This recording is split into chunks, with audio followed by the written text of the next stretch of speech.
سلام با صندلی سبز دوباره در خدمتتون هستیم. آیا امکانش هست که از اکسل مترجم بسازیم؟ خب من میخوام این کار رو انجام بدم. خب خیلی راحت میتونیم به کمک یه تابع از اکسلمون مترجم بسازیم. دیگه هیچ نیازی هم به ترنسلیت نیست. با من همراه باش تا یاد بگیریم. خب از قسمت ادینز گزینه چت جی پی تی فور اکسل رو انتخاب میکنیم.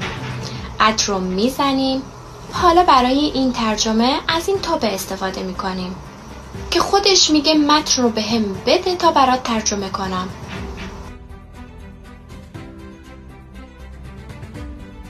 به همین راحتی میتونی هر متنی رو، هر پاراگرافی رو، هر سندی رو که بخوای به هر زبانی ترجمه کنی از این تابع استفاده کنی.